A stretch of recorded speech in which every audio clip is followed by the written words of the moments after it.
Hey folks, how's everybody doing out there? Last week we kicked off our alphabetical HOS and TLAs, that's History of Software in three-letter acronyms, with A is for AC, short for acknowledgement, a vital part of the network handshake that begins just about every data transfer that takes place across the internet. In this week's episode, we move on to B, and B is for BBC, the British Broadcasting Corporation. Now, the BBC has a big birthday coming up because although it was founded in October 1922, it officially became known as the British Broadcasting Corporation on January 1st, 1927. So that's almost 100 years ago, under a government charter to inform, educate, and entertain. The BBC was funded by a tax on radio receiving equipment, which it still survives today. Believe it or not, in the United Kingdom, it is a criminal offence to operate a television receiver without a licence. But what earns the BBC their spot in the history of software is something they did during the 1980s, the Computer Literacy Project. It's 1979. Everybody's talking about Silicon Valley and the information revolution, and the UK is seriously worried about getting left behind. So the government and the BBC come up with a plan to teach the entire country how computers work. And, not just documentaries about, ooh, look, a computer. I mean, yeah, there were plenty of those, but in-depth programs showing actual code that viewers would be able to type in and to try out for themselves. And that meant choosing which specific model of computer would be used throughout the series. Now, the Apple II has been out for a couple of years, and although it's hugely successful in North America, it hasn't really made much of an impact in Europe yet. And there's a handful of companies in the UK selling microcomputer kits based around 8-bit chips like the MOS 6502 and the Zilog Z80. So the BBC puts together a spec for all the things they want to demonstrate in their TV shows. Programming, graphics, audio, interfacing with external hardware, even artificial intelligence. Yep, 40 years ago, everybody was very excited about AI and thought that true artificial intelligence was probably only a couple of years away. Sound familiar? They shared that spec with half a dozen British computer manufacturers, basically saying, hey, if you can come up with a computer that'll do all of this and guarantee to have 12,000 units ready for mail order by this time next year, we'll use that in all of our TV programs. Acorn Computers, it's a company based out of Cambridge, they had a working prototype of a new system that they called the Proton. They quickly modified it to include all of the things on the BBC's wish list, and in December 1981, the modified Acorn Proton was officially launched as the BBC Micro. Now, if you mention the BBC Micro to British geeks of a certain age, their eyes will probably light up with nostalgia. These things were ubiquitous. Just about every school in the country had at least one BBC Micro, and there is an entire generation of programmers out there whose first computer was the BBC Micro or one of its successors. It would go on to sell more than 1.5 million units. The fact that it featured so prominently in all of the BBC's computing TV shows, that obviously didn't hurt, but it was also a really, really good computer. A 2 megahertz CPU and 32 kilobytes of RAM. It doesn't sound like much today, but at the time, it meant that the Beeb could pull off all kinds of tricks that nobody had really seen before. In 1984, David Braben and Ian Bell created Elite, a space trading and combat video game that would become one of the most successful and influential games ever created.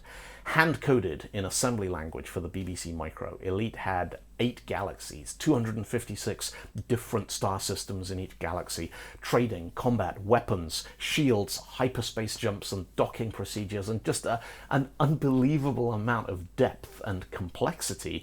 And if you looked closely, it was full of things that should have been impossible, like the in-flight display screen. You got smooth 3D wireframes with hidden line removal on a color screen, and it's only when you look really closely that you realize all of the 3D stuff, that's only in the top part of the image, which is in monochrome. And all of the color charts, the radar display, the things which don't change as frequently, those are in the bottom part. Bell and Braben, they'd figured out how to run the BBC Micro's display in 2 different modes at the same time, so they could have high-resolution monochrome 3D graphics and low-res 2D in 4 different colors. The BBC Micro also had an expansion interface, which they called the Tube, which you could use to connect it to all kinds of hardware, hard drives, joysticks, memory expansion. One popular add-on was an expansion card, which was a second 6502 processor with another 32K of memory, basically plugging in a second BBC Micro alongside the first one to give you double the processing power. There was an early MIDI interface, a thing called the UMI-2B, which ended up on records by Vince Clarke, Mutt Lange used it, Alan Parsons, Queen used one on A Kind of Magic, and I've read a bunch of articles saying that there was a BBC Micro with a UMI-2B in the studio when Aha recorded Take On Me. Now that was actually recorded in Sydenham in southeast London, about 10 minutes walk away from my house, but alas, nobody seems to have written down exactly what they used it for. But perhaps the most significant legacy of the BBC Micro is down to what the folks at Acorn did with it. Because while the rest of the world was using the BBC Micro to hunt Thargoids through hyperspace and track their new wave synthesizer riffs, the team that designed it was working on a new kind of processor architecture, one that used fewer instructions, so it had a much simpler circuit design, which meant it could run those instructions significantly faster than the other more complicated designs, and it could do it using a lot less power. This kind of design was known as RISC, short for Reduced Instruction Set Computer. Sophie Wilson, who was one of the designers of the original Proton system, developed a new instruction set using a chip simulator running on an expanded BBC Micro. Now that new chip design, it was used in the Archimedes series of computers that Acorn manufactured in the late 80s and the early 90s. Now, I'll bet good money that 90% of the folks watching this video, you've never even heard of the Acorn Archimedes, and the other 10%, you still have one that you fire up from time to time, and you just can't understand how it didn't become the most successful computer in history. But it turns out that Acorn's instruction sets, they would be around a lot longer than the Archimedes. In 1990, the Acorn RISC machine became Advanced RISC Machines Limited. In 1998, that was shortened to just ARM Limited. Now, if you're watching this video on an iPhone, Android phone, if you've got a MacBook with an Apple Silicon chip, an Android TV, an iPad, then the processor inside your device is based on a design licensed from ARM. They've shipped over 280 billion chips. 99% of modern smartphones run on ARM processors, and the second fastest computer ever built, the Fugaku supercomputer, used the ARM architecture. So, in a way, the BBC is indirectly responsible for the most successful processor design in the history of computing. And that's not all. In 1988, an IBM computer called Deep Thought became the first computer in history to defeat a human chess grandmaster in tournament play. And that name, Deep Thought, it's from Douglas Adams' The Hitchhiker's Guide to the Galaxy, the sci-fi comedy classic that has existed over the years as a movie, a book, a computer game, at least 2 different stage plays, a TV program, and a towel, but which started life as a radio series created and produced by none other than the British Broadcasting Corporation.